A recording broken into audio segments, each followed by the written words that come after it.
Coming up on This Week in Radio Tech. Well, I'm here, of course, but you know who else is here? Rob Ashard and Nick Jackson. They're on a boat. They're on Radio Caroline. They're on the Ross Revenge boat off the coast of England.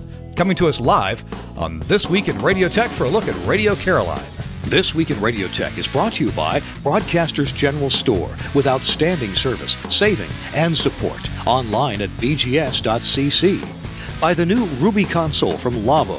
See Lavo in your future at lavo.com/twrt. And by the Telus Alliance, shaping the future of audio, inspiring you to create the most exciting and engaging audio experiences imaginable.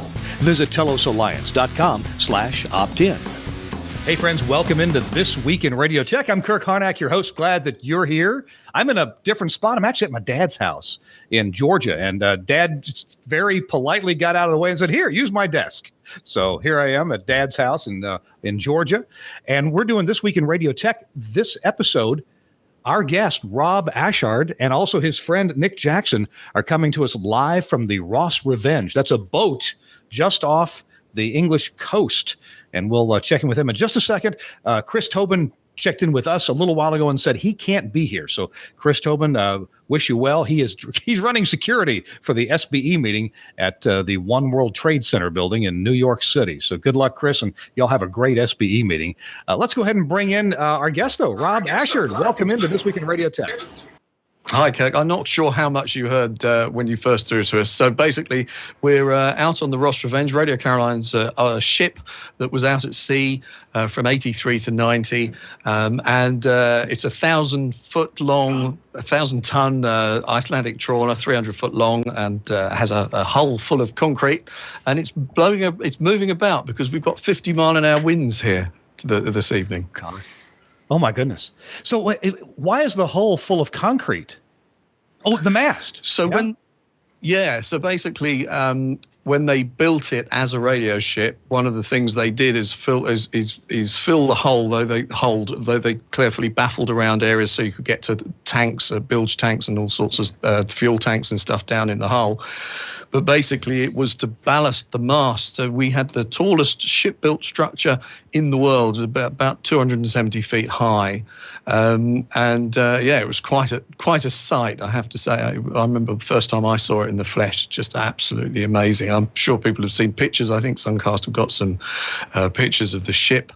It hung on there till 87, I think, when we had a hurricane which was untypical for the UK, followed by another hurricane, and it had got weakened in the first one and ended up going over the side in the second, unfortunately. Now, the ship you're on now, is this the first Radio Caroline ship, or was there one preceding this one? There were two preceding this. Basically, Caroline started in '64 by Ronan O'Reilly, who was a sort of a music manager, basically. And back then, you only had the BBC, you had Radio Luxembourg, and he was managing his bands and wanting to get his music played on the radio.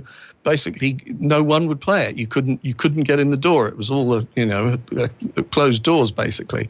So already offshore radio had happened in Sweden and in Holland, and he thought, well, the only way I can get my bands on the radio is to start one of those offshore radio stations. So they're not illegal; they were working outside the law. So the ships had to be outside the 3-mile limit. Wow. So what was the first frequency and power, do you know?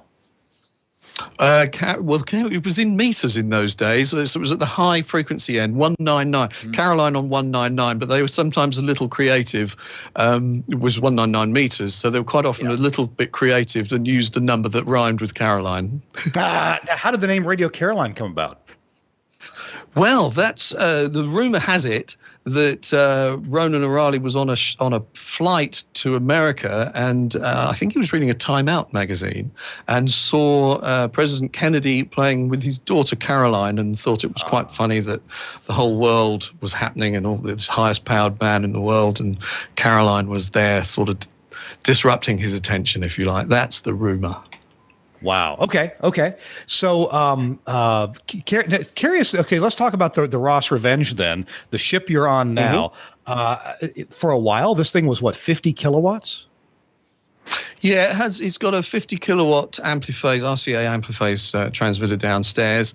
It was run usually at around 27 kilowatts. Bear in mind that salt water is a pretty good earth plane, so it was a stonking signal. And of course, actually, it was probably the first optimod that had been heard in Europe, arguably first or second.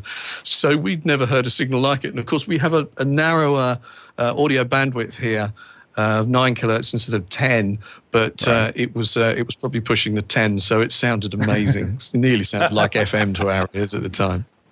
So this was put on the air to play bands. Yeah, go ahead. No, I was just going to backtrack a little bit with the ships that arrived in 64. Caroline turned up, and another station called Radio Atlanta turned up within weeks. And they decided it was silly to have these two stations, so they pooled resources, and one went up to the Isle of Man and became Caroline North, which was the original Caroline ship, and the Atlanta ship became Caroline South, which was moored in the Thames Estuary and hit the dense southeast of England, dense population, in London, basically got down the Thames Estuary into London. Wow. So those ships, the Caroline North ship, they sort of ran out of money in '69, and that the North ship was broken up.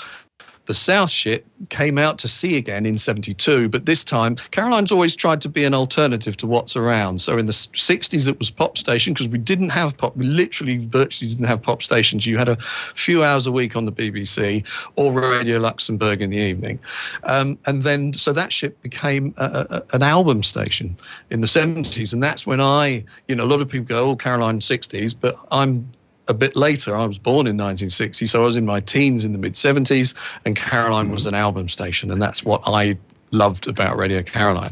And that ship sunk in 1980, and then this ship replaced it in '83. So when Radio Caroline first went on the air, you said it played pop, because that wasn't being played much on the BBC or Radio Luxembourg. So what were some groups that might have been played when Radio Caroline first came on the air? Well, it was the whole 60s explosion, really. So, crumbs, Nick, help me out here. Rolling Stones and the Beatles. Yeah. Oh, yeah, Fade Away. Not Fade Away. First record, wasn't it? Yeah. So certainly the Beatles, and yeah, there was that whole Carnaby Street era, and it was just in the right place at the right time, wasn't it? It was the swinging '60s we had here, and the pirate stations, because actually this then grew. They ended up to be a whole load of pirate stations around the coast. And some stations on old wartime forts that were anti-aircraft gun emplacements. And so basically, I can't remember how many ships there were, like 8 or 9. They were dotted all around the coast. Even off the coast of Scotland, there was Radio Scotland again on a ship. Yeah. But this was the first. Caroline was first, and there was always going to be imitations, and many stations came along through the 60s and indeed the 70s as well. Yeah, so Caroline was in the thick of it, and Let me ask our producer, Suncast, to stay on that shot, the two shot. I'm not so important. You guys are. And so we have Rob Ashard on the right side of your screen and Nick Jackson, or Jack Nixon, on the left side of your screen. No, come on. No, we agreed we wouldn't talk about that. Oh, we did. Oh, I'm so sorry. So, Nick, when did you get started with Radio Caroline? And what have you been doing? I got started at the end of 1988, Christmas '88, New Year '89, and Radio Caroline was, as it was for many people that were lucky enough to carve out a career in radio, it was my first station. It was the one that started the ball rolling for me. I knew I wanted to work in radio from quite a young age, but how to do it. I was kind of familiar when I was young with the pictures on TV of the original Caroline ship, or the second ship, actually, the Mi Amigo, which was the Caroline ship, which I guess is the most famous one because that was the one that sank out in the North Sea in 1980. So lots of people always remember the Mi Amigo. So I do vividly remember those pictures on TV of the Mi Amigo sinking. And it was some years later, somebody had mentioned to me about Radio Caroline being back on air from a brand new ship, and I started listening. And that all tied in with me thinking, I want to be on the radio, and I'd love to do Caroline.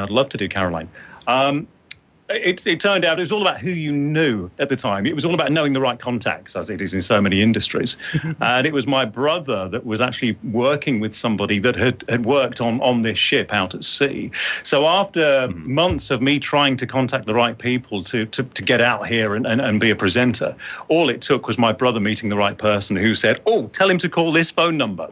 And within a few days, it happened, and I was out at sea. So this was my first radio station, and I was lucky to work in commercial radio for years after that. But it's just so amazing, and we say this every time we're on the ship, that all these years later, we're still here, a little bit older and grayer, and this ship's still here, Radio Caroline's still here, and it's just great to come back and still be part of this ongoing soap opera, if you like. And of course, Nick, you have a special atmosphere, don't you? Because most radio stations, people come in, do their air shift, go home, but everyone's living on the same ship, and you've got the transmitter and the generators and the studios and the whole thing. You live the job. You don't go home. And so when you were out at sea 17 miles off the coast, the atmosphere would change depending on which crew was on board. You had to get on. You're living on top of each other all the time. So you had to get on. Obviously, some people didn't. Some people would come along and think, yeah, maybe this is not for me. So they'd just do a few weeks and you wouldn't see them again. But then you would have periods where people would stay with the station for years and years and years and keep coming back. You would go on shore leave for a few weeks, maybe a few months, and then come back and do it all over again. And that happened throughout its time at sea. So, yeah, it's a unique station, as Rob says. You don't go home at the end of the day. You're living with your fellow presenters. And, we joke about it a lot. It's an ongoing soap opera. And people would leave for a long time and come back. And there's... Sorry. Tell you what, well, let's take a quick message from our sponsor, the Telus Alliance. When we come back with Nick Jackson and Rob Ashard, I'm curious to hear. We'll get to the technical stuff too, but I want to understand what it's like how do you get out to the ship? How do you get back? What do you bring with you? Do you bring food? Do you bring blankets and pillows, sleeping? What's life like getting out to the ship and getting back? So we'll talk about that in just a few minutes. Our show, This Week in Radio Tech. I'm Kirk Harnack along with Rob Ashard, Nick Jackson. They are live on the Ross Revenge ship. It is anchored just off the English coast, and it's the home of Radio Caroline, the classic, the historic home of that. Our show, This Week in Radio Tech, brought to you in part by my friends at the Telus Alliance. And, we've talked about the Telus Vx, the first voice over IP phone system for broadcasters. It's in use at hundreds of radio and television stations now, and big network operations, small mom and pop stations.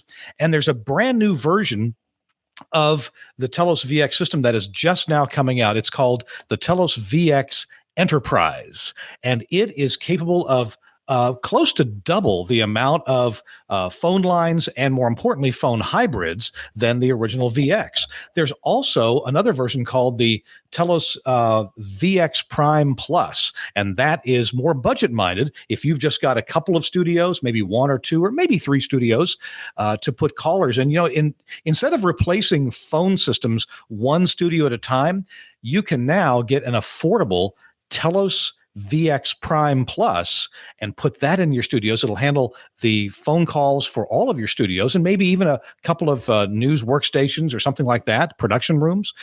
Even if you have a small facility, mom and pop size station, you got one or two radio stations in there. Or if you have a big operation, you can go with the Telus Vx Enterprise. Either way, you're going to get you're going to be kind of forced into moving up the ladder in your phone line quality. You're going to move either to a PRI service, or you're going to move preferably to a SIP-based voice over IP service from your phone provider, whether it's your traditional phone provider or maybe a new one that you're going to start dealing with. Many of these, you can have your lines ported over. Some stations have found out that, hey, we're just going to get new phone lines and advertise those numbers on the air. And you know what? It works out well. The Telus Vx is a system where you probably ought to talk to one of our sales reps or one of our support guys to talk about exactly how to size it, whether you might want to get an asterisk phone system to go with it, or whether you want to connect it into your existing voice over IP phone system. Either way, the Telus Alliance has great advice on how to get that done. And you know what? I did a video about saving money with voice over IP and SIP phone service. And I researched this very well, talked to actual users of Telus Vx and found out how much are you actually saving over what you were doing before. And the answers came back fairly consistent. We saved anywhere from 50% to 90% on our phone line costs. And, you know, phone line costs of traditional phone lines are just they're skyrocketed, huge. It's not hard to pay $90 to $100 per phone line for POTS phone lines for business phones. And believe me, you want to get rid of those. You want to go to either a PRI type of service or even better, a voice over IP. And if you're worried about that service, being there all the time, you don't want to rely on public internet, you can get a managed voice over IP service and still save about 50% off what you're paying now. Point of all that is a system like the Telus Vx Enterprise or the VX Prime Plus, those can pay for themselves in anywhere from 18 months to 3 years. And after that, it's just gravy. All the money you're saving on your phone lines is money in your pocket. Your phones will sound better than ever. One more benefit, if you want to have higher quality voice calls, use the G.722 algorithm. Now, I know as a broadcast engineer, we don't think of G722 as being high quality, but compared to a regular phone call, oh my goodness, it sounds way better. You can do sports broadcasts, parade broadcasts, ball games, interviews with VIPs. You can do all of that with a soft phone and the G722 algorithm, and even have your own employees add a soft phone app on their phone. They can call into the station, and bam, they are doing it at high quality. So I got to encourage you. You want to quit spending money on phone lines. Quit giving your money to Ma Bell, and give your money to us. Check out the Telus Vx Enterprise for big operations and the Telus Vx Prime Plus. Do it today. Go to telusalliance.com and read all about the Telus Vx. I'm a big believer. This is an amazing phone system, and these are in literally hundreds and hundreds of radio and TV stations now. All right. Thanks a lot to Telus for sponsoring This Week in Radio Tech. All right. Let's see if Rob and Nick are still with us from the Ross Revenge. There we are. Still there. So, okay. So, give me a little bit of a look at. We have had some technicals, haven't we? Just a few. Yeah. Well, it's on the YouTube version of the show, people will wonder, what are they talking about? It looked fine, the whole thing. So we'll cut that out. Yeah, no problem here. No problem at all. So tell us about daily life to and from work and spending the night at work. What was that like? To and from the ship was quite interesting. When it was at sea, certainly the time I was at sea, we were 17 miles off the coast of Kent. And there were two ways you could get to the ship. You could either go from the French coast and take a slightly longer journey out, but on a bigger ship, so you were traveling in comfort. Every trip I did, though, was from the English coast, although we didn't admit to that at the time, and we were on a small fishing boat. And you were either unlucky or unlucky. If you were unlucky, then our fisherman that used to bring us out would drop his fishing nets on the way out. So you had a slightly longer trip out to the ship because he'd go off and shoot his fishing nets. The worst one, though, is coming home. When you'd been sitting on the ship for weeks, you'd been out here for weeks, maybe months on end, and you'd made your decision. You wanted to go home. We had something called tenderitis. Tenderitis would set in. That's when you were scanning the horizon, looking for the boat because you'd had enough and it was time to go. So in those periods, you just wanted to go home and just get there as quickly as possible. And the worst thing that could happen was your fisherman would haul his nets on the way home and do a very, very long fishing trip between the ship and the coast. And that used to take hours. So he'd be fishing, he'd be gutting the fish, he would be preparing everything. And that's the last thing you wanted. You just wanted to go. Smell of diesel and fish, and not good. Smell of diesel as well. So that was pretty unpleasant. So these days, where we are now, it's luxury now. It's nice that we're sitting out in the Blackwater estuary. It's about a 20-minute boat ride. There's no fishing trips involved, at least there haven't been yet, and there won't be anytime soon. Will there, Nick, if you're watching? So no, it's a lot easier now. But what we have to remember now, because over the last few years, the ship's moved around a bit. And sometimes it has been in port, it has been alongside land. So you've got the advantage of being able to drive your car right up alongside the ship and step on board. That's great. If you forget something when you're on board for the weekend or whatever, you could just pop down to the local supermarket and do your shopping. Now we have to think like we used to back in our days at sea, because we're out in the estuary, so we have to remember to bring everything. Otherwise, we're stuck. There's no nipping down to the supermarket. So you really have to think like we used to at sea and plan ahead when it comes to your shopping.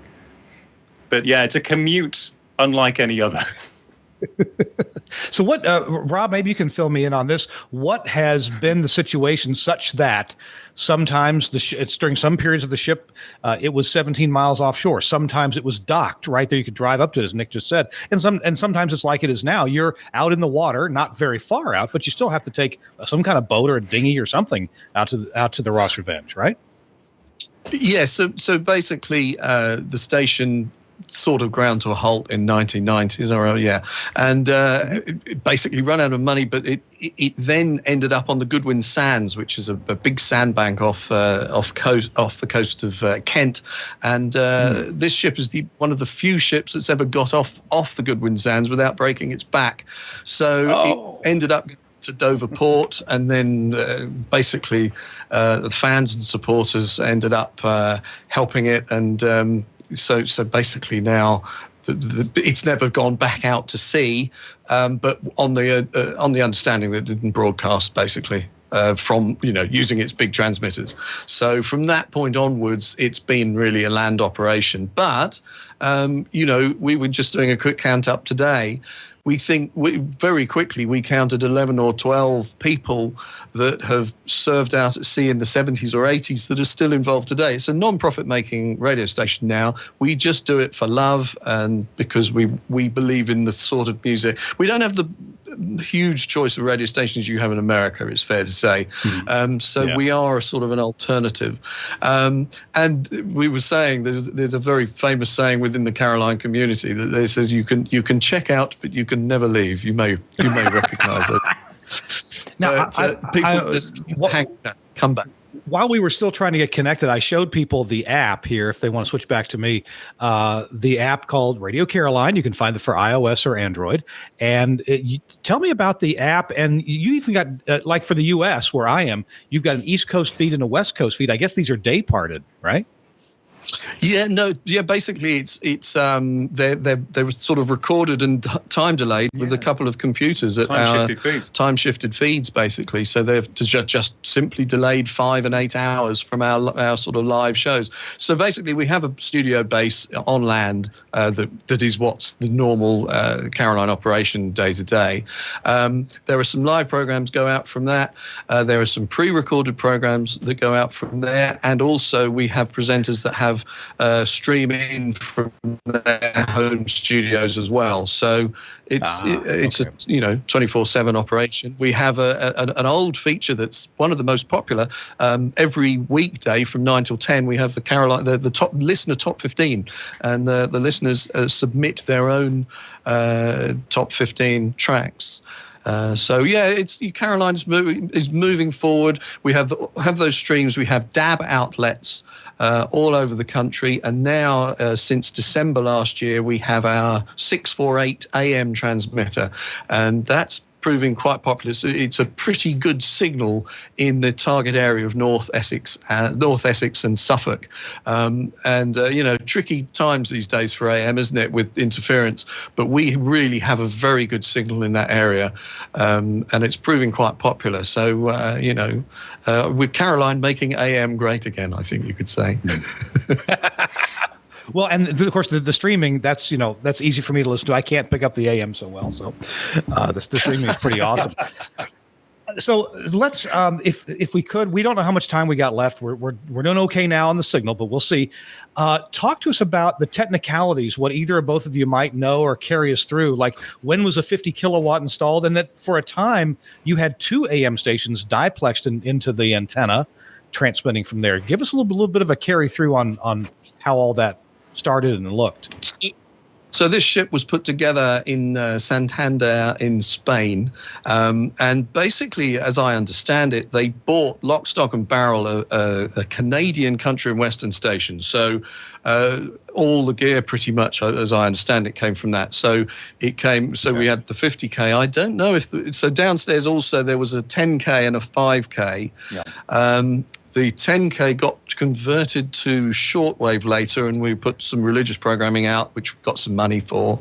But we had Gates desks, the Gates mixers as well. There was a Dualux next door in Studio One that's sadly off the ship for repair at the moment, but it has literally been running all this time since '83, and it was obviously well secondhand at that point.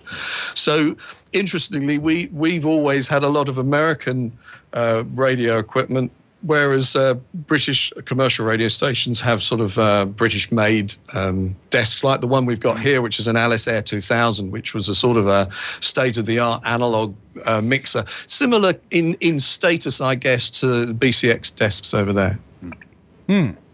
Okay. Now, the you mentioned earlier you had this Ampliphase transmitter from, it must have been an RCA Ampliphase, 50 kilowatt, and I've seen a few of these. These as I recall, these are not very efficient at all. They used a lot of electricity, but when they worked properly, they sounded great. Is that your recollection of that, how that transmitter worked? Well, it certainly sounded good, but I've heard that the adjustment is quite pernickety with its adjustments. But it certainly, at home it sounded fantastic. Absolutely, and as I said, with the ground plane of the salt water, it was just a huge signal over a massive area of Europe. Yeah. Absolutely huge. And I'm sorry if the two stations that were diplexed together again. What two frequencies or what two meter bands? So it was 963 was the 50K Ampliphase, and 558 was a kind of, I think it was running about 7 kilowatts. About 7, yeah. That one moved around a bit. Initially, it was on 576, then it moved to 558. But yeah, those were the two. But they were all RCA, and I think it was the first time we'd used RCA. The previous ship had a Continental Electronics 50 kilowatt. Yeah, so it was a bit of a change when this ship was fitted out to go RCA. I think the plan was to try and source Continental Electronics for this, but there was no equipment available at that time, which is why we went down the RCA route. Sort of what was available at the time, basically. Yeah. I guess if it's a Continental high-power AM, the amplifier may have been of the Doherty design, where there's a carrier tube and a peak tube, and that's a bit more efficient than the Ampliphase model. I got to ask this. If you're a pirate station, how do you choose a frequency? Any idea? You tune around the dial, find a quiet bit, and go, yeah, we'll go there. Okay, and hope nobody complains, or not too badly. So I'm doing some research on this. I saw a picture on the internet that says it is illegal to listen to Radio Caroline on 199 meters. Who would have printed that sign? Was that the British government? Well, actually, I think they were our own. I think they were our own at some point. But it actually was technically illegal to listen to a pirate station. Technically illegal. I believe there was a case where somebody was prosecuted, or there was an attempted prosecution for somebody actually displaying a bumper sticker, a car sticker, a Caroline sticker. Oh my goodness. Yeah, that's when it got silly. That's right. Well, they were pretty. Go ahead. They liked control over there, and. The government didn't like not having control back in those days. That's what was the problem. Yeah. Wow. So I was wondering about technical staff. It seems to me that in those days when you had these high power AM transmitters, you had generators, a couple of big generators running. What full-time technical staff would be on the boat? Peter Chicago. Yeah, there was a guy who saw Caroline through the 70s and the 80s, who was a bit of a genius with RF. We also had we did have generator engineers as well. Well, because basically initially we had ships engineers who would have been diesel engineers as well. But Peter Chicago was the man who built this whole this whole ship, and he'd looked after the previous ship, the Mi Amigo, and he'd also worked on another pirate ship in the early 70s called Radio North Sea International, which was a pretty amazing station. So yeah, we had quite a few. We had a couple of stations up till 74. Then the Dutch outlawed it, and then it was Caroline left again on their own. So it literally was illegal. So when you were talking to Nick about making arrangements, you have to remember Caroline, it wasn't in the phone book. We didn't have mobile phones. That's why Nick said you had to know the right people, because if you didn't, you couldn't get a hold of anybody. Wow.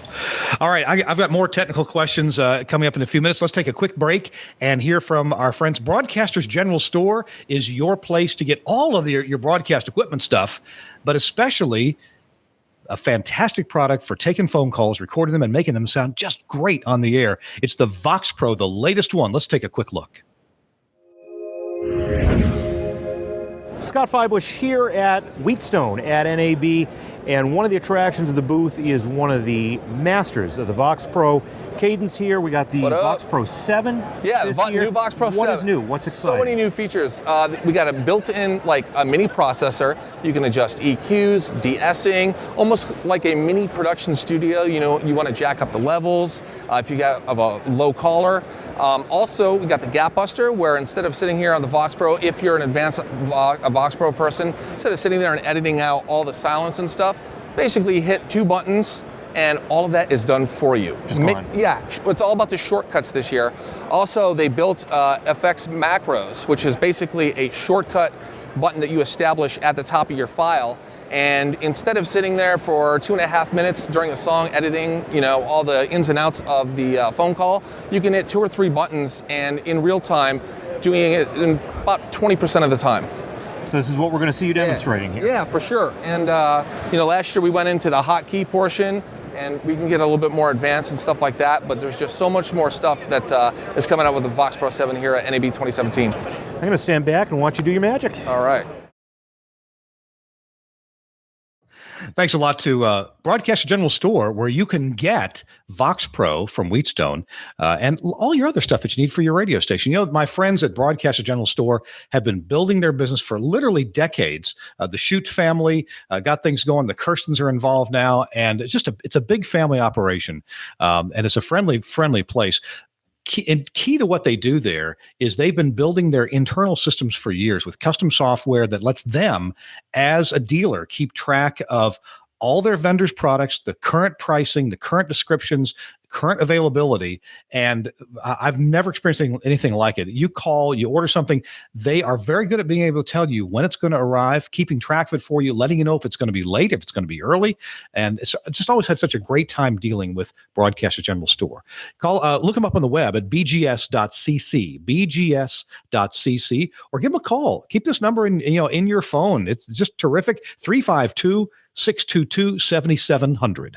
352-622-7700.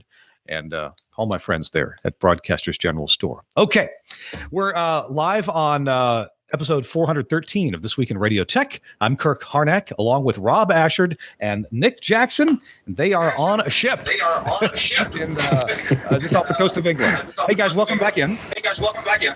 Hiya. Still blowing a gale outside. And thank you for not calling me Jack Nixon again. Again, I almost did. I caught myself. So we were just saying in here that we apologies to the hardened radio fans here that we've really kind of given you a very quick potted history of everything. So it's but it's a flavour of how it's all come to being. And of course now we're on land. We're still we're now a non-profit station, and if we could thank, there's a couple of people. The mast you see on the ship now was given to us by a company called Radio Structures, which was very kind of them, and a guy called Dave Lockyer got the old masts craned off, and that was great. And now our processing for our streams and our AM have been donated by Broadcast Warehouse, so I do feel I should say a big thanks to them. Oh, good. And one last one. to Jay Tyler at Wheatstone, who's given us some cables and connectors for an R60 audio arts desk we have downstairs that will be a backup for here. So Jay has given us a big helping hand in getting that going. And what was nice is that Jay said, we appreciate the history of Caroline and the importance of it. And that's just nice that that's recognised. And, we get a lot of people who realise that it's just a little bit special. It's not your run-of-the-mill radio station. I'm going to guess, for a lot of radio stations, taking phone calls, taking requests, it has been part of their programming. I'm going to guess that was pretty difficult to do back in the day on Radio Caroline, right?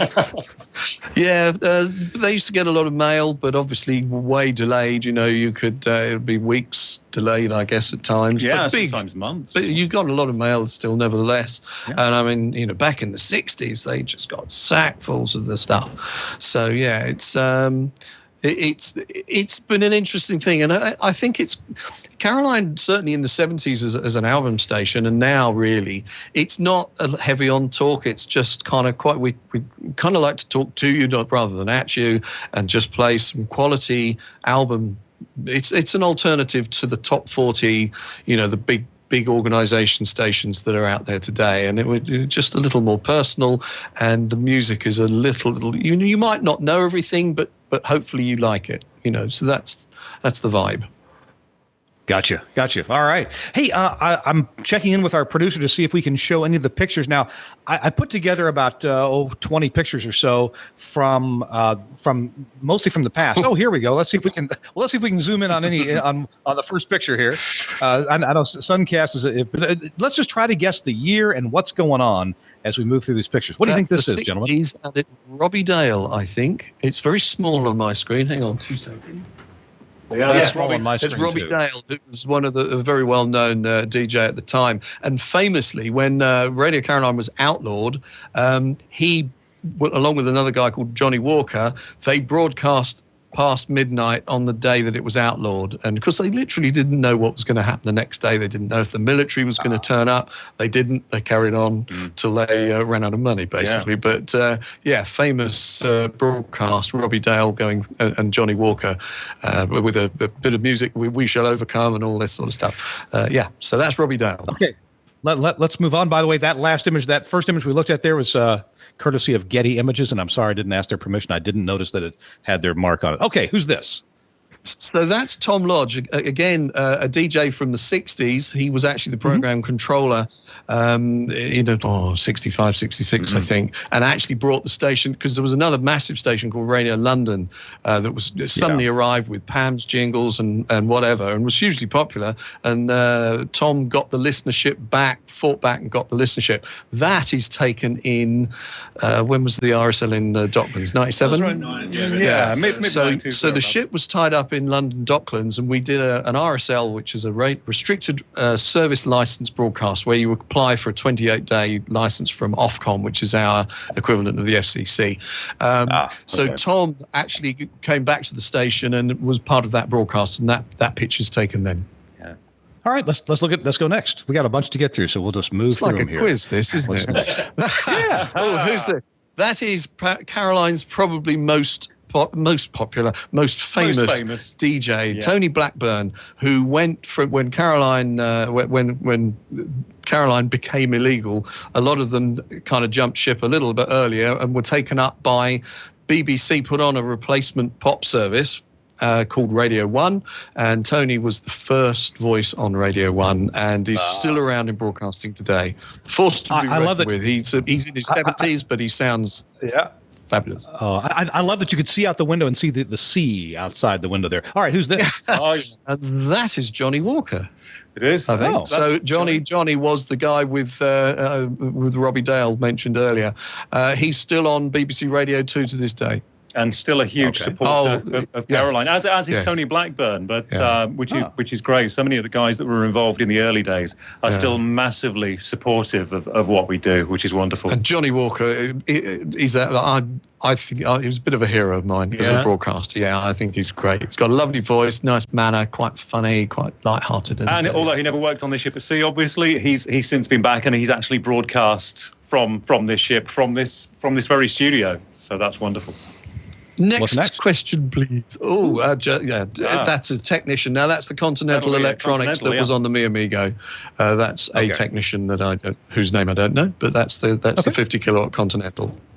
I will say that that oscilloscope in the middle of that Continental is important for keeping it tuned. All right, what's this ship? So when Caroline first arrived in '64, that was the ship. That was a Danish passenger ferry called the Fredericia. That's the ship that I mentioned to you went round to become Caroline North off the Isle of Man. Okay.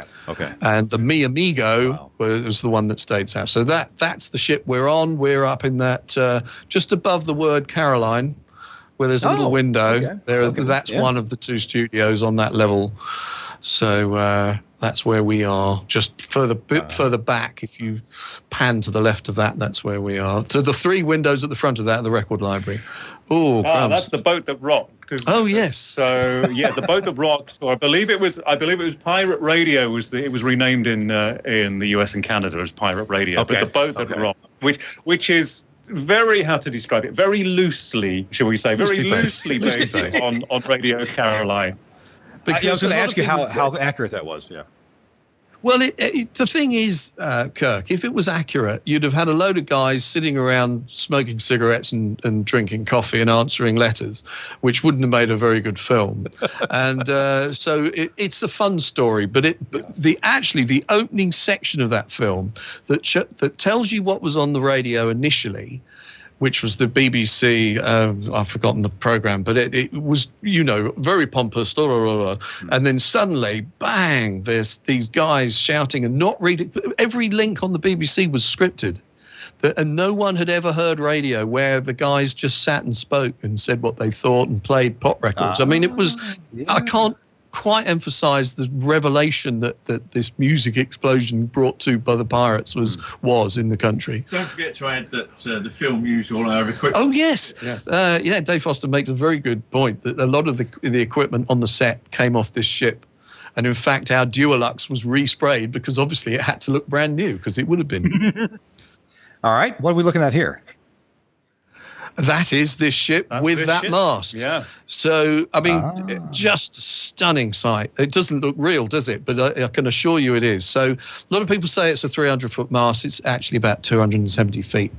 It was a folded unipole for the radio-y people here. So there's right in the center of it is a big kind of 2.5 foot high insulator, through deck insulator. So the feed came up through the deck, split, and there were two vertical wires that joined the mast at a tuned point up at the top. You can't quite see it in that picture actually. So yeah, that took, and so the bottom of the mast wasn't insulated; it was grounded. Wow. All right. Next, I think we have a console. Yeah. Not ours. Yeah, that's not ours. Oh, not yours. That's okay. not ours. That's Gateway. Right, so that's a Gateway, and ours is a Duolux, which is the sort of similar board, I think, but with two VUs. All right. Now here's the combining system for two stations. Yes, I'm guessing 585 kilohertz radio. I'm guessing that's a modern copy of the diagram that Peter Chicago scrawled on the side of the wall in the transmitter room. Okay. All right. Oh yeah, there you can see the frequencies there were 576 and 963. Right, that's our studio in Strood, and so that's a bigger version of this Alice Air 2000 that we've got in here. Beautiful desk. It was really, most commercial radio stations had those in the 90s. Yeah, and they're I mean we're just getting a couple of issues now with the input A/B selection sometimes gets a bit iffy, but otherwise, and they're beautiful to use. So they've got a channel on off at the bottom. So in this studio, we've got remote starts on the 4 players on our playout system. That is, that's us. That's us. Hello. Hi. Yeah. We have more pictures. What's this? Oh, crumbs! It's so small. It's very difficult. Do you know? It's so small on our screen. I'm afraid I can't make it out. Well, it almost looks like a reunion tour. A bunch of folks who are a little over average age. Yeah, there's a lot of those around here. What are you saying? There you go. Oh, That's what I there's saw. Oh, there's the sticker. Yeah. So yeah, that was the sticker. And that is the Mi Amigo, the ship on the above the line of Caroline. That's the Mi Amigo. That's people have a. It's funny. Everyone that worked on that ship seems to have a massive affinity and affection for it. It was only about 180 feet long. It was in a bit of a state. It's amazing it didn't sink before it did, and it sunk without loss of life. We had a convention we held last year, which was 50 years of marking the Marine Offences Act that shut them down effectively, or tried to, and they. I've lost my thread. What were we just looking at? Lost my thread. I can't remember what I was saying now. It's so illegal to listen. it's illegal to listen to Radio Caroline. So I'm trying to think what I was going to say now. I've lost my thread. Move on. Next picture, please. Sober. He's sober. Yes. I only had one beer with my curry. Again, very small on our screen. Sorry, can't quite make out the people, but I would say that was in the 80s sometime.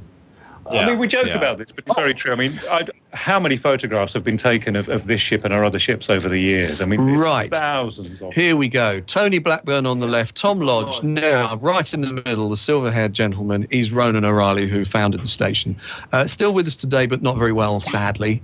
But he's an amazing guy, makes things happen. Quite a remarkable guy, charisma coming out of his ears. To his right, Johnny Walker, then Mike Ahern, and I'm afraid I don't know the name of the guy on the right. Do you? No, don't think it is. No. So that looks like a reunion, I would say, in the 90s. London Docklands. Yes. So the ship is at London Docklands. For that would be 97. Yeah. Okay. Yes. Just another beautiful now picture that's of the ship as it is now. As she is now, and that's where she is now. So that's the location where we still are. That's where we're talking to you from. So that's the Blackwater estuary. That would have been taken, probably just after she arrived back here. So she's been in this location now for just over 4 years. Something like that. Yeah, just over 4 years she's been in this location. She's been here before, during the mid-1990s. And it's a nice place to be out on this estuary. It's just like it used to be in the old days in many respects. In that, as I said earlier, you're getting on a boat to come here rather than driving right up to the ship, parking your car, and walking up a gangplank. So this is. And the North Sea is so close. I took a picture once and looked at it on my phone, and it said the North Sea as a location. Yes, North Sea. Wow. Hey guys, tell you what, we're gonna hear one more sponsor message. We're going to come back with a few final notes and fond memories, and maybe a look ahead at what's ahead for Railline for those who love it, who listen to it, and who still produce. We're going to hear from our friends at Lavo and be right back. There has probably never been a better time in history to buy a new radio mixing console. Today's consoles are more sophisticated than ever, with more features and functions than you can shake a stick at, but have you noticed how complicated they are? There's a sea of knobs and switches and displays and buttons. Some of them look like you might need a pilot's license to do your show. Well, a board doesn't have to be complicated to be powerful. Just look at the new Ruby mixing surface from Lavo. The first thing you notice is how smooth and streamlined it is. Ruby has lots of cool tech, but what it doesn't have is that confusing ocean of buttons that clutter things up. Now, we all know that there are some console features the jock only uses once in a while, so why dedicate controls to them? Ruby fixes this problem by moving those once-in-a-blue-moon controls to a touch-sensitive, customizable GUI that happily shares screen space with your other studio software, helping you fight control room clutter. Thanks to this design innovation, talent that use Ruby produce smoother shows with less errors. Controls that are used the most fall naturally to hand, while functions that rarely need adjustment are easily controlled with just a couple of clicks in the context-sensitive GUI. And Ruby has cool features you won't find on other boards, like Auto Mix, an intelligent gain writing function that guarantees the perfect mix for multi-mic morning shows and call-in segments. Dual-mode snapshots that instantly switch the motorized faders between on-air and production modes, and enough DSP and I/O options to make even your pro sound pals green with envy. And because quality is as important to Lavo as it is to you, Every console is proudly built to fanatically precise standards at Lavo's own factory in Germany. If you're ready to declutter your control room, do yourself a favor. Check out the new Ruby and the other cool Lavo radio tech at www.lawo.com/TwiRT. I want to thank Lavo for sponsoring This Week in Radio Tech. And hey, if this technology looks good to you, go check them out at lawo.com. And if you put the /TwiRT on there, that does two things. First of all, it takes you right to the radio products page because, they do a lot of other products too. So, and then it'll also let them know that we sent you and that you're a listener or viewer of This Week in Radio Tech. All right, it's show number 413. Kirk Harnack along here. Chris Tobin couldn't be with us. He's running security apparently for the SBE meeting over at the One World Trade Center tonight in New York City. And our guests, Rob Ashard and Nick Jackson, are with us. They are live from a boat. So welcome back, guys. We're rocking around the ocean with a bit of 40-mile-an-hour wind buffering us. I don't know if you can hear the wind blowing through the slightly open porthole here, Kirk, but it really is really blowing quite something outside. About 50-mile-an-hour gusts at the moment. So the ship is moving around quite a bit. So we are getting that sensation we used to get being out at sea and rolling around. So, yeah, quite a storm we've got blowing through. So it's a good night to do this and to talk to you from out here. And Kirk, if I could just mention one of the thanks I missed out really was Manx Radio, which are taking our broadcast live from the ship this weekend. So it's just been a really great association, and we'd like to thank them very much for that. And we've just been confirmed to be carried next year as well, which is great. So the reason we have that tie-up, as I mentioned, is that ship went round and became Caroline North, and so Caroline has always had a nice link with the Isle of Man. So I'm just going to play you a jingle. This is one of the jingles that you can hear this weekend. Great music and memories, Radio Caroline North. There we go. And here's, we've just got a few lined up here. This is Caroline. This is an old one from the 70s. Caroline. Brings a tear to some of our eyes. Radio Caroline music. There you go. Love it. The old Sonovox. So, and that first jingle you played was from Pam's. That super high lady's voice. She was so popular on so many jingle packages. Amazing. Right. Yeah. I mean, they're just amazingly recorded, aren't they, the Pams? So somehow I've always wondered how they achieved that. I think they kind of compress the voices individually, and they kind of sit like a musical chord. And I noticed that some of the time on their jingles, they don't have vibrato in their voices. They keep their voices straight, and it gives you this solid note, which is amazing. Mm-hmm. Yeah, there's a whole science to that, and that certainly, the Pams people got it, the Jams people get it, TM gets it. There's plenty of people who get that well. But yeah, that high voice, she was, I want to say she was even on remember the original Star Trek episode? She did the real high singing on that. I think it's the same lady. Wow, that was it. I could do it. Yeah. No, you can't. And please don't try. I just did. Too late. Nick, is there anything you'd like to share with us, a final memory or thought, or where Radio Caroline is now, and encourage folks to listen in and remember the good old days?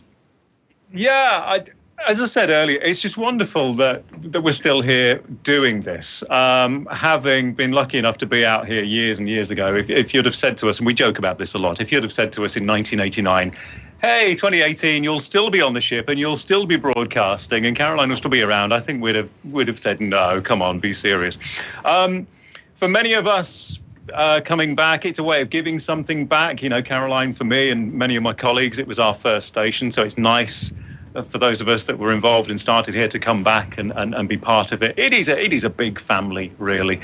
And as Rob mentioned earlier, there's so much history to Caroline. We've just scratched the surface and given you a potted history. I mean, there's very few radio stations in the world, isn't there, that are over 50 years old. They've either changed name, they're whatever, but to still be here after all this time is amazing. So there's an awful lot of history, and again, we encourage people to go to the website to find out more. So that's radiocaroline.co.uk. And also, what is that microphone? While the camera's still on Nick, what's the microphone that you've got there, Nick? That's an AKG 202. D202. D2. Sorry, forgot this. It's a D202 in AKG. So it's a dynamic mic, but it has two capsules, a low and a high capsule. Almost like a speaker has a tweeter and a woofer, that has two dynamic capsules. And it is a very highly used mic in Europe, and certainly in the 70s, both Radio 1 and Radio 2 at the BBC and most of the ILR stations, independent local radio stations, had 202s. Still used in Houses of Parliament. Oh, yes, still used. 222 on the Houses of Parliament, yeah, which is a slightly neater version of that. Sorry, I'm a bit of a microphone anorak, aren't I? A bit nerdy, apologies for that. And what's your mic, Rob? It's just a Behringer B1 or it's a B1. And I think it always sounds very nice to me. Don't forget, it's going through. There's a TV Optimod down there that's just kind of smoothing stuff out a bit. But there's a bit of EQ in the mixer. Actually, yeah, a fair bit of top and mid. Something I noticed when I was visiting stations in America, a lot of them didn't seem to have EQ in the mixers, in the mics. But we've always had that available to us. I know sometimes you might have had it tucked away in a rack somewhere, but no, there's a beautiful desk that you can get a version of the channels without the EQ. But yeah, we've got the EQ option. So yeah, it just brightens it up a bit. It's just nice to add a bit of mid and top, basically. I think most of us don't trust the talent to fiddle with their own EQ, because you'd come after every guy's shift, the high end would be tweaked up and the low end would be tweaked up, and it would just be like that all the time. A certain amount of that's what you want, but not too much. Yeah. Well, yeah. The thing I've often thought is that people often make those adjustments and forgetting what the processing's doing after it. And that's why it ends up a little bit. I think you've commented on it before, kind of with that sizzling top on the presenter's microphones. It's sometimes quite unpleasant. You don't really need too much processing on a mic if you've got a processor after it. Especially a multi-band processor with the little man in there on every band, doing his darndest.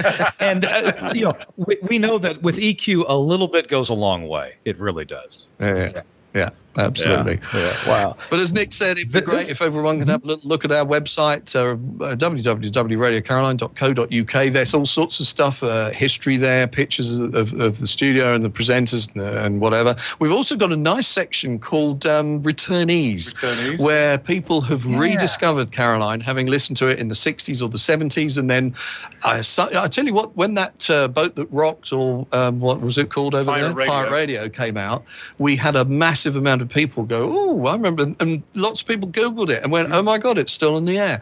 And then that actually did us a lot of good. Well, there are other links. Caroline Flashback. Oh, yes, sorry. We have other streams as well. We've got a Caroline Flashback stream on that page. So, and as you said, we've got the app. So you can, there's a Caroline Flashback app and the app that you showed. And they work really well. There's all sorts of different data rates. I use the 48K in the car, Bluetooth to the car. It sounds fantastic.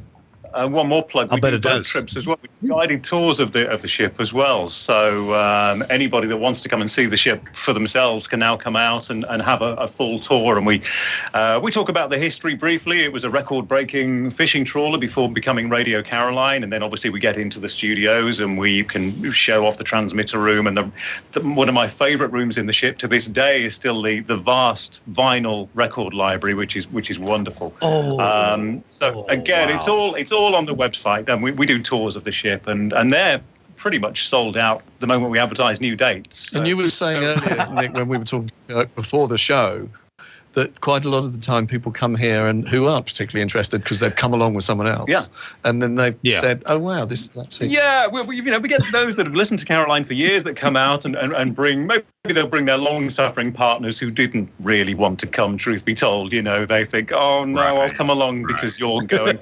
And then at the end of the tour, they will say to us, it's my husband's hobby or whatever. I came along. I didn't want to. I didn't expect to like it, but I loved it. And can I come back? When can I come back? And that's great to see. That's great to see. But if anybody wants to come out, again, all the details are on the website, Kurt. That sounds like what my wife's reaction would be. She's long suffering, and then she might like it. I would love it. I would absolutely. They all are. Okay, so my final question. This is a weird one, but So the record library that's there, and I'm assuming a lot of those records were moved from previous ships, perhaps, onto this ship. Some of them You're are going to probably ask old. us how many records are in the library, aren't you? Well, actually, no. first That would of all, be too easy. No, they weren't, because they sunk with the ship. Yeah. They sunk. They so sunk with the ship. Oh, okay. Well, so they started from scratch with this ship. my best memories, I wouldn't say my best, my memories of record libraries when I started in radio in the late 70s, early 80s, my recollection was the library smelled like coffee and cigarettes. And I'm not saying I like that smell, but oh my goodness, the cardboard shucks, the record covers just absorb that smell of coffee and cigarettes. Is it like that there? Do you smell that again? It bangs you right back there, I bet. Yeah, it does. It does. Oh wow. Gentlemen, thank you so much. Yeah. I'm sorry, Nick, go ahead. Yeah, coffee, cigarettes, and beer, I think, is the odor you pick up in the Caroline Record Library. There you go. There you go. All right.